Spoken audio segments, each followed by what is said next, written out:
Hi, this is Catherine. This is Taking Tea with Catherine. I'm drinking sleepy time tea today because it's relaxing and it reminds me of growing up. More about that in a moment. And I'm drinking it in a George mug, which, why? George Florida mug, but yeah, mostly because it says George on it because I was thinking about doing a very mild tribute to Alex Trebek, and I had no other tea things that could possibly be related to him. Then I found out that his full name was George Alexander Trebek, which was great because number one, I have a George mug. Number two, my grandfather's name was George Alexander, and he came to the United States from Canada. So that's pretty cool. And my dad, George, was named after him. So, yes, very roundabout way of paying tribute to someone, but you know what? I do what I can.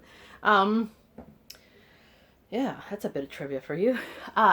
Well, yeah, so I don't really know much beyond a Wikipedia article, and what they're saying on the news. And about Alex Trebek. I knew I was paying a little more attention to him recently because of him having the pancreatic cancer. And that was, as soon as I heard that, I was like, man, I'm going to have to brace myself because that is one of the worst. One of the worst. But anyway, but yeah, so I know, I think, pretty sure he wrote an autobiography, came out recently, and I would like to read that, but not anytime soon, probably. I have too much to read. But, I, so I, why would I even want to say anything about him? Well, it's really not about his life per se, though he seemed to be a nice guy, but just basically it is so much like Sleepy Time Tea, so much a part of my past, but also a part of my present, really, and I was hoping part of my future, but my parents and my family used to watch Jeopardy together. Pretty much from the beginning, from the 1980s version until, until my parents were gone, and, until even after I started living on my own, I watched Jeopardy if I could, at least once a week, sometimes more, depending on what I was doing. And in recent years, I don't say I would watch it every night, but pretty often. And so yeah, so I'm still a fan of the show, but it really does remind me so much of my childhood, and a good memory of my childhood. So that is something I have to thank Alex Trebek for, I guess, even though he probably didn't know it. Although I'm probably not the only person who would say that, but also because I really think that readers probably more than anybody must have enjoyed Jeopardy as a program. I know I have even more so since I have been a big nonfiction reader, in the past 20 years. So there's so many things that you learn, well, also fiction books, let's be honest, but that could be useful in the game. So I used to sit there and get a lot of the answers correct. And I go to people's houses sometimes. If Jeopardy was on, I'd be shouting out the answers. And other people would too. I'd be in waiting rooms in veterinarian offices. I'd be out getting pizza somewhere and they'd have it on. And I'd be like, what is Oklahoma? And I think it was something that there's so many things that I'm not, I hate to say this, not good at, in life. But being that I'm a reader and that my head tends to retain that sort of thing, although not as good as it used to be after having a smartphone on me all the time. That's kind of dangerous for the brain. But the phone is smart. But anyway, so I just thought it was the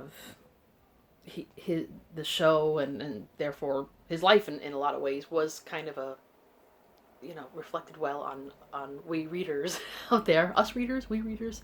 Yeah, so much for English. But anyway, so there you go. That's a few minutes of just talking about not so much him, but the show. And I know that the show is going to continue on. They have a lot pre-recorded till close to the end of this year. It's going to be weird. And it's going to be weirder because I was actually waiting to see him mention something about Sean Connery, because if you watch Saturday Night Live, there was a whole running gag for years with Will Ferrell playing Alex Trebek and Daryl Hammond playing Sean Connery, and they'd have a celebrity Jeopardy, and it was always the whole joke was that none of the celebrities were good at this game whatsoever. They were just completely, not getting anything. But Sean Connery had a specific rivalry and picked on Alex Trebek so badly and made jokes about his mother, which is crazy because his mother is still alive. Oh my goodness. But anyway, so I always just kind of link them together somehow, even though I don't know if they ever met. And for them to die within like a week or so of each other was nuts. Anyway, so that was my long-winded way of saying little sad. But I thought I'd talk about my reading month so far, which is not much to say, so filling up time. Not that I haven't been reading, but I haven't been reading as much as I wanted to because a lot of things took up my mental energy so far. And so I'll start by just going back a little bit. I have 3 cats. My oldest is Zenobia. She's 15 and a half. I'm always keeping an eye on her because she's outlived all my other cats. So I'm very proud of that, but I'm also like, I don't want to miss anything. But I have Freddie, who is 9. And so that's kind of getting up there, but not super old. And then Janie, who is about 2. And Janie is the one who recently got spayed. And she needed it. It was time. I had put it off for many reasons, especially because right now with COVID, you can't go into the veterinary office, which is terrible because you can't do all the hands-on things. You can't watch how they're treated, all that kind of thing. But it got to the point where I couldn't take it anymore. I had to do it. I had to take care of her. And it was pricey, but I expected that, so. Anyway, so I was really keeping an eye on her because she had the cone on and she's had little stitches that I didn't want anything to happen, but she's, crazy running around, jumping, falling off of things. She just does that. She's just got so much energy. But I also had to keep an eye on feeding because I had to give her some of her medicines through her food. So there was a lot of vigilance I had to do with her. And it wasn't until, so she was supposed to have her stitches out last Thursday. Which she did, but that's not the point. But Tuesday night, I suddenly noticed that Freddie wasn't coming for some treats, and then I also watched him using the litter box. There's going to be a lot of that kind of talk right now. And he wasn't having success using the litter box, and he would be in there for a while, and he would step outside and stand there for a while, kind of hunched over. And I said, this is not normal. So I went to bed and did not sleep very well that night at all. And then, so the next day, in the morning, I called the veterinarian and they said, oh yeah, take him in, because this could be serious. And I took him in and it turned out he had a blockage. He had a swollen bladder. He had a urinary tract issue with a blockage with crystals. It's a whole thing that I never heard of before. And I've read a lot about pet health, especially for cats. And this is something none of my cats ever encountered. And it was scary because if I would have waited, he would have probably died. They die very quickly from this because of that kind of retention. It will just kill them. So I'm glad I took him in when I did. But then they had to keep him there for like 2 days, hooked up to a catheter, IV, all that sort of thing. And I, of course, agreed to that. But the bill was like 3 times what I paid for Janie spaying. And so that was one stress financially. Because, people say don't worry about things you can't control. But it's like, this was out of left field for me. I just didn't expect that kind of expense out of nowhere. And, none of us are rolling dough right now. So what that does mean is that if you see any hauls anytime soon, they will be from past purchases. I did go to Book Off a few times in the past couple months. So, you might see a haul if I feel like doing a haul anytime soon. I already put a lot of the books away in places, so I may not even remember which ones are new or not at this point, but who knows? Maybe I'll just throw one together. But yeah, as far as new books, I will have to wait for a long time. There are some books that just came out recently that I don't think are going to be at the library, knowing the type of book they are, and I'm just going to have patience. Just going to have to wait just for a little while. I have more books than anyone ever needs, so I can wait. But it's not so much that I need new books. It's I can't go out and get them. But maybe this will be good, regarding self-control. But I hate it anyway. But I'm gonna have to just live on a very strict budget for a little while and hope that Freddie is okay, because I did pick him up on Friday evening, and he's still got a great appetite. He has to be on special food, which is another expense, because basically him being on special food means that the rest of my cats will probably have to have some of the special food too, because you can't really, the way it is with cats is that you would really have to be disciplined to feed them in a certain way, and I've tried and got a lot of hissing out of the bargain, so I'm probably just going to have to just keep him on a very strict diet and spend a lot of money on cat food forever. But if it means keeping Freddy, who was right next to me, I know he doesn't come on the channel as much as he used to. He used to like pop up next to me. But, you know, his own time, right? So that was one thing. And then also once he was home, of course, I was keeping a vigilant watch at his activities. The first day back, he didn't do much in the litter box. And so I was literally following him around every time. I don't think he likes it, but I try not to get right in his face, but I just wanted to monitor what he was doing because I have 2 other cats and I didn't want to like mix things up because I could have done that. And yeah, so that was basically my Saturday, was stalking litter boxes and worrying about him. You know, he seems like, again, he had a great appetite and he seemed otherwise pretty fine, just grooming himself a lot. But I worry. So, and I mean, I hate to say this because I really miss traveling and I miss my sister very much, but this was probably the best year for me not to have gone to Texas in November like I normally do, usually around this time lately. So that could have been a bad thing had I been away, and a pet sitter would not have probably noticed what was going on with him, and I could have lost Freddie while I was away, and that would have been terrible. So I have to find something good to say about COVID, which is hard, but you know what? We try to find the positive out of everything. And so far, tragedy averted. I'm still going to keep an eye on him because this could come back, but I'm going to give him the food that I need to give him. I'm going to watch him, and hopefully that will be enough. You know, but this has led to a lot of stress. Number one, the thought of losing him was so intensely sad. Him being away for 2 days was hard for me because it made me realize how much I would miss him. I always miss any pet that I've lost over the years. I always get very attached to my cats. But the thing is that this year, even though I'm a homebody, even though I spend a lot of time at home, even when I was working outside full time, etc., I've never spent so much time at home as I have this year. Maybe when I was a baby, but I've never spent so much time at home. So therefore, I'm also spending so much time with my cats. They are such a physical presence in my life, more than anybody else. So, of course, I'm a little bit, you know, the thought of one of them suddenly not being there is inconceivable. So that stressed me out. So why am I talking about this on a booktube channel? Well, first of all, I think we do life updates anyway, right? But also because it affected my reading a lot. Ever since Tuesday, especially up until maybe Sunday, when he started to use Letterboxd much more regularly, my reading was very little. I would sit with the book, look at a few pages, and just couldn't concentrate. Like, my stress level was really bad. And also my sleeping. I did not sleep a full night until Sunday night. And even that, probably I could have slept a little more, but...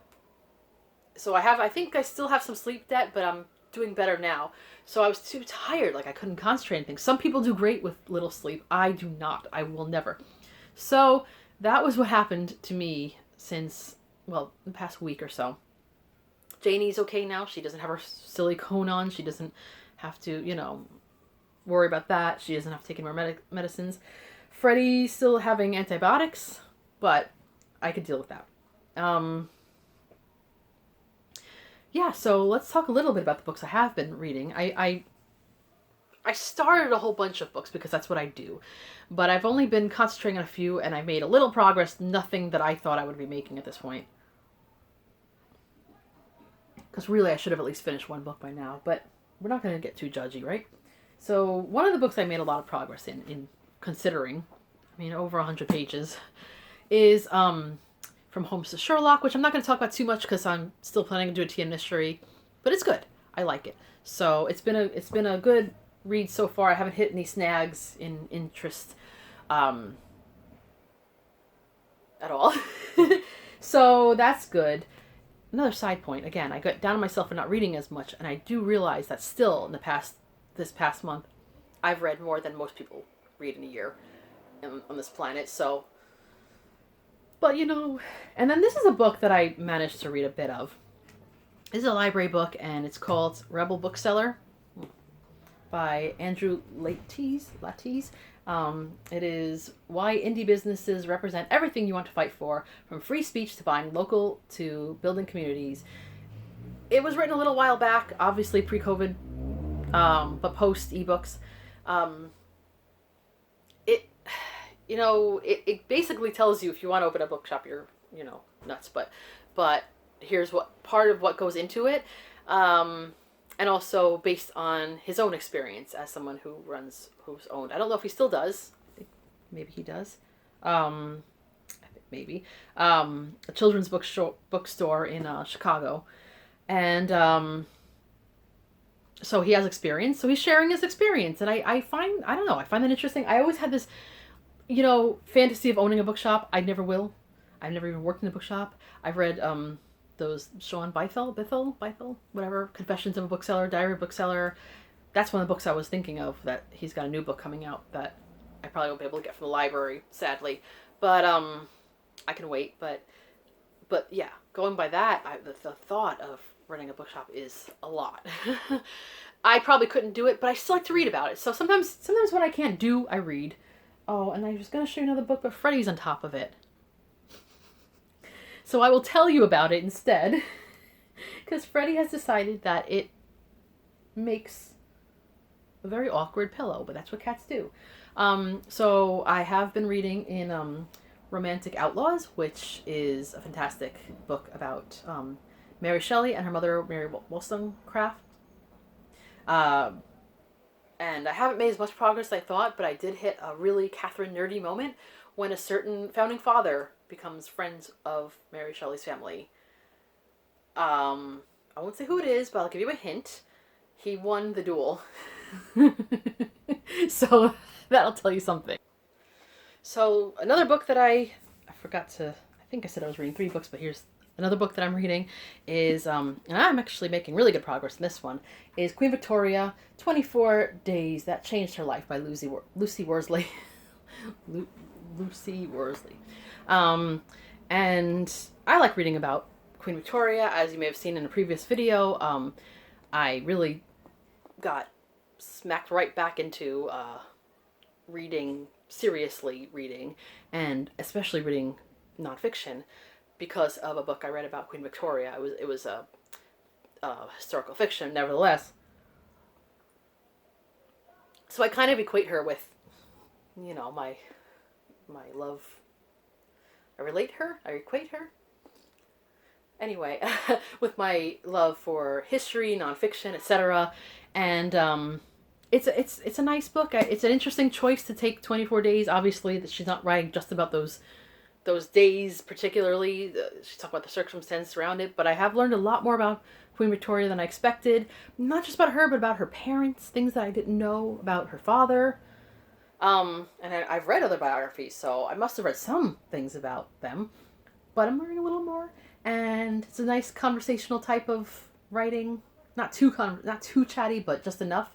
So I like it. I'm still in Albert's lifetime, so, but I think I'm getting close to the end, so, which is kind of sad, but we know it's coming. So I think you guys know that, right? That Queen Victoria was married to Prince Albert, and they, for all accounts, were a very loving marriage. They really, really were attached to each other, but he didn't make it past his early 40s, and she lived till she was about 80-ish, and that was a very long widowhood, and she was a very dramatic widow in a lot of ways.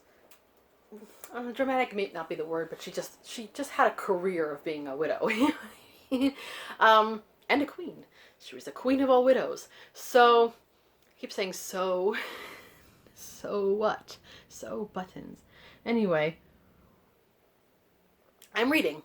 I'm not reading as much as I would like to, but I'm getting past the big stress of the whole Freddie situation. The financial situation was a setback, but it could have been worse. So, let me know how you guys have been doing. Hopefully you guys are enjoying your reading and not having too much stress right now.